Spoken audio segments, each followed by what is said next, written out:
Capítulo 3. Assim começou uma longa guerra entre a família de Saul e a família de Davi. Com o tempo, Davi se fortaleceu cada vez mais, e a família de Saul foi se enfraquecendo. Estes são os filhos de Davi que nasceram em Hebrom. O mais velho era Amnon, filho de Ainoã, de Jezreel. O segundo era Daniel, filho de Abigail, a viúva de Nabal do Carmelo. O terceiro era Absalão, filho de Maaca, filha de Talmai, rei de Gesur. O quarto era Adonias, filho de Agite. O quinto era Cefatias, filho de Abital.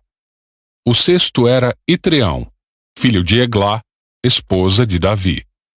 Todos esses filhos de Davi nasceram em Hebrom.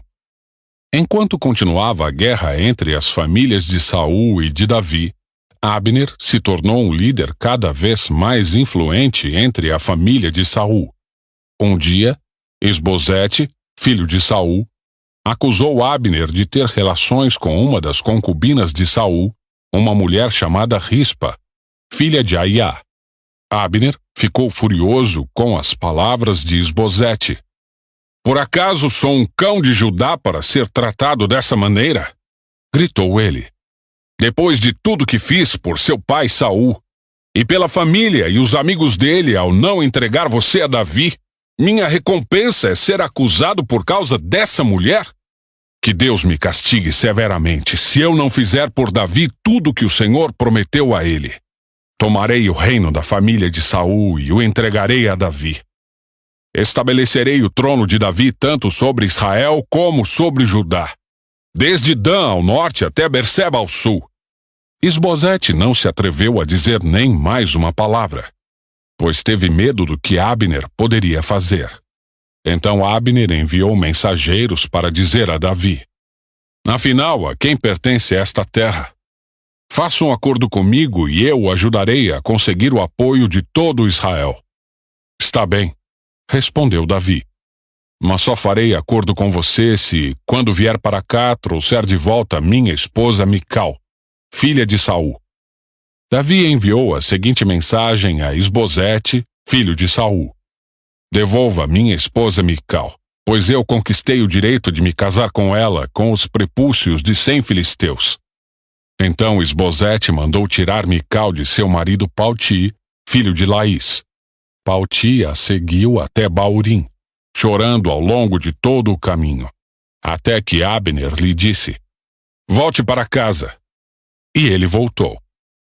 Abner reuniu as autoridades de Israel e lhes disse: "Faz algum tempo que vocês querem declarar Davi seu rei.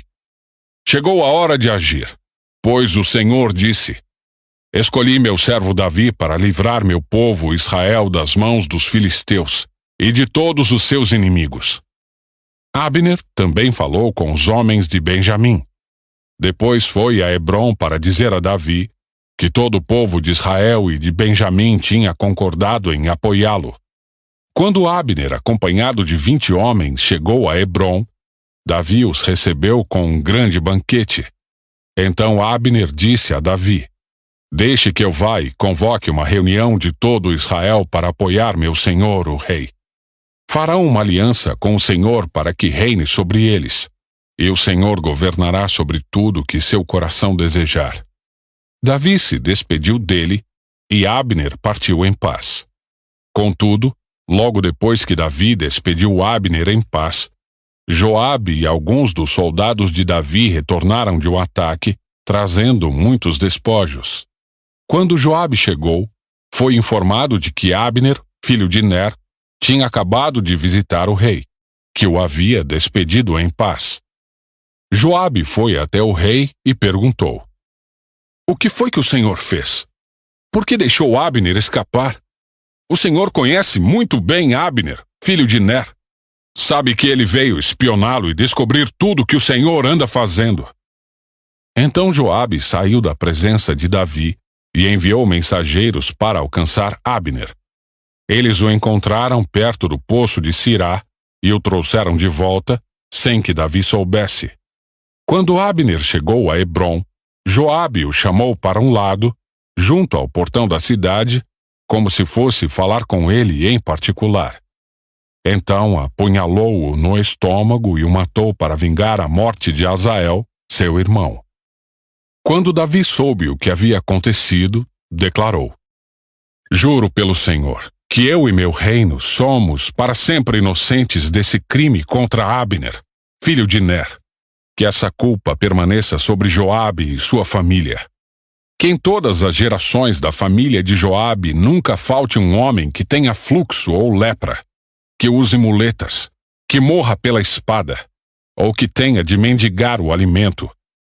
Assim, Joabe e seu irmão Abisai assassinaram Abner, pois ele havia matado Azael, irmão deles, na batalha em Gibeon. Então Davi disse a Joabe e a todos que estavam com ele: Rasguem suas roupas e vistam pano de saco. Lamentem a morte de Abner. E o próprio rei seguiu o cortejo fúnebre. Sepultaram Abner em Hebrom, e o rei chorou em alta voz junto ao túmulo, e todo o povo lamentou com ele. Então o rei entoou esta canção fúnebre: Acaso Abner devia morrer como um vilão? Suas mãos não estavam atadas, nem seus pés acorrentados. Não, você foi assassinado, vítima de uma trama perversa. Todo o povo lamentou uma vez mais por Abner. Davi tinha se recusado a comer no dia do funeral, e todos insistiram para que ele se alimentasse. Mas ele havia feito um voto: que Deus me castigue severamente se eu comer alguma coisa antes do pôr do sol. Seu voto agradou muito o povo. De fato, aprovavam tudo que o rei fazia.